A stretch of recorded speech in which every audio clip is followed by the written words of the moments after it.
going on with Dilhouse these days? Because I mean, like, I used to watch his videos, but he hasn't posted any alcohol in it, and it just seems like he's this stuff. So I'm starting to think he's just like giving up all the stuff was that good, but then he's just posting like that 21 meme original. What the fuck was that? Ladies and gentlemen, it's about time for the alcohol review to start. So please welcome to the stage, John Dilhouse Dilworth. Yay!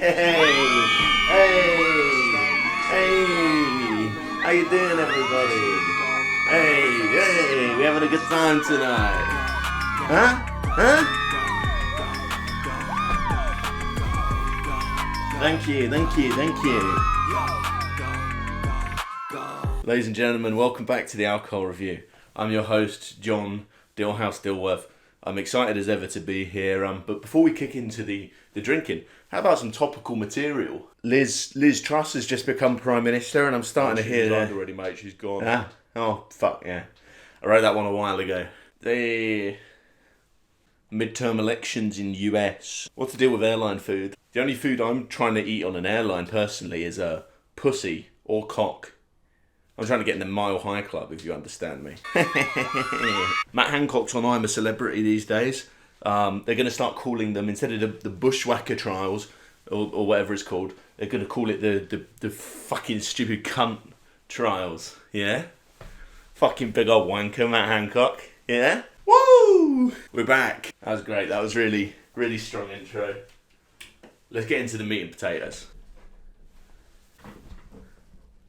Faces up here, pervert. You may have noticed that I'm quite well to do these days. This is a nice new setup, nice new gaming chair. My ancient old PC's in the background, no longer being used, so the recording, the video editing is going to be a lot smoother here on out. How could I afford all these nice things? I'm glad you asked. I was actually a minority shareholder in Twitter, you know, the funny little Bluebird app? Well, Elon Musk paid me more than a pretty penny to get my ass out the door. And with that revenue, I've treated myself. I've paid some taxes. I might have even done a charity. I'm flush for cash. I've got money coming out the fucking wazoo. I wiped my fucking ass with a £10 note, and I thought it would work better than it did. I forgot that obviously the old paper ones is probably when people say, oh yeah, I wiped my ass with money, they're talking about that. The sort of plasticky ones sort of just smeared the shit around my hole. But I tried, and I just binned the tenner off afterwards is the important thing. I didn't even rinse it off and use it again. That's how bougie I'm living. But just because I'm personally a rich bitch doesn't mean I've fallen out of touch with the proletariat viewers of Dilhouse. We're in a cost of living crisis. The cost of living has exploded. I thought living was meant to be just the sort of default thing you do, you know, as opposed to dying. Turns out shit's expensive AF. Now, one of the luxuries that lots of people are going to be struggling to afford is, of course,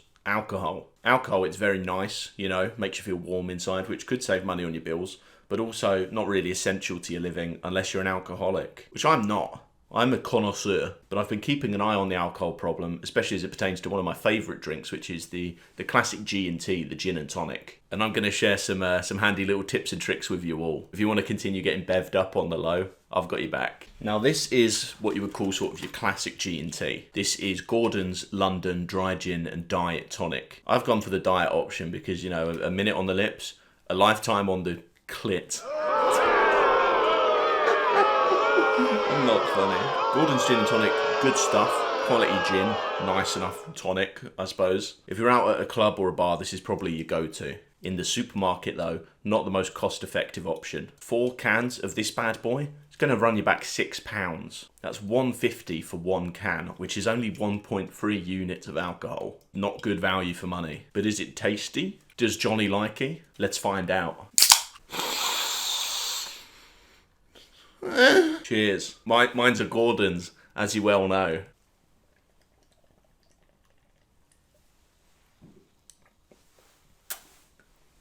Delicious. I actually didn't like gin and tonic for a long time. I really hated gin.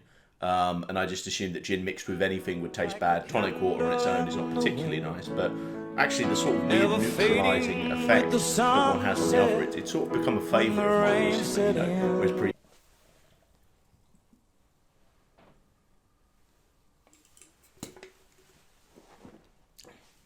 Was that impressive? Comment down below if you were impressed.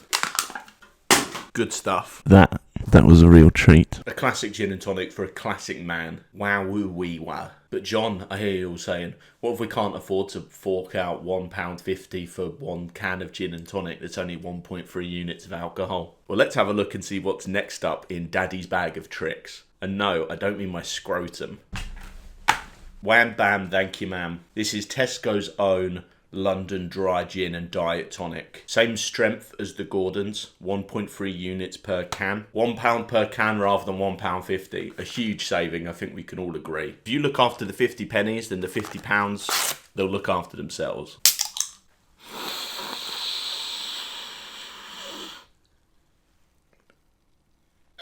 Smells a good one. How's the taste? Daddy's gonna have a little sip.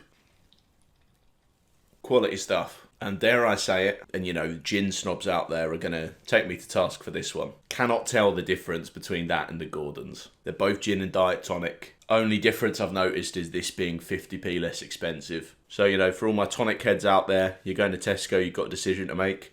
I would go for this if you're picking up a can of the good stuff. Wow-wee-wah, that really hit the sweet spot. That really crushed the soft spot on my head. But Dilhouse, I hear you all screaming as you cream yourselves. What if £1 for a can of gin and tonic is still out of reach? I feel ya. I've been there, and I've got the solution.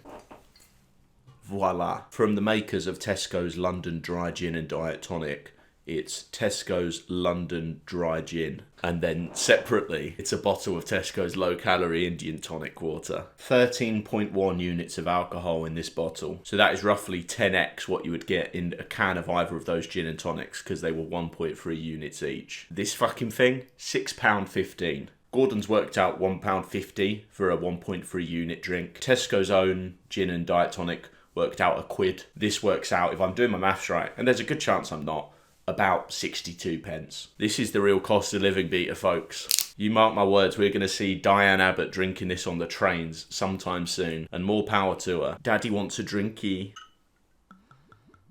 So if you're a legend like me, you know, you just shot this, you don't even mix it.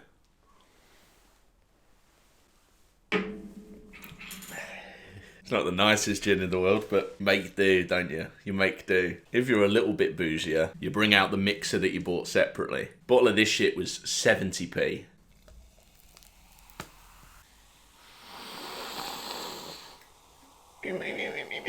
This show's getting weird. And then we simply... I'll make a double. Cheers! Remember to stir it up.